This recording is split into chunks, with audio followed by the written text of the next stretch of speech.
Bien qu'il soit impossible de ne pas reconnaître l'effort fourni par les Bleus, la défaite de ces derniers a vécu de nombreuses personnes. Pourtant, il pourrait être possible de trouver des raisons à ce résultat. Faites le point sur les conditions de logement des Bleus pendant cette période. Suite à la défaite des Bleus, tout le monde cherche des réponses. Bien que chacun d'entre eux donne le maximum sur le terrain, certaines informations révèlent que l'équipe n'avait pas bénéficié des meilleurs traitements. En effet, il se pourrait que l'équipe ait subi le coup des conditions de logement déplorables, ainsi que du revers de la crise sanitaire.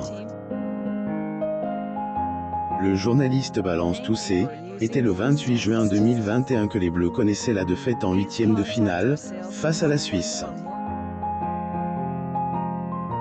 Suite à cela, l'envoyé spécial de l'équipe est revenu sur certains faits, qui auraient pu désavantager les joueurs. En effet, Bertrand Latour explique dans son argumentaire, que les Bleus vivaient dans des conditions de logement stressantes. Lors de son entretien dans l'émission Smail mercredi 30 juin 2021, le journaliste évoque le cadre de l'hôtel dans lequel étaient logés les joueurs. Vous l'additionnez au fait que les joueurs pouvaient pas se balader en ville, pouvaient pas voir leur famille puisqu'il y avait ce Covid-19, plus ou moins il était cloître. Celui-ci insiste sur les conditions extrêmement difficiles de ce logement, disant que rappelons-le, les joueurs résidaient dans un hôtel en centre-ville.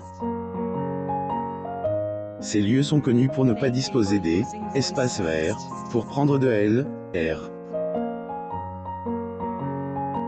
Donc là c'est un enfermement le plus total, il y avait des chambres où on pouvait même pas ouvrir la fenêtre, plus ou moins.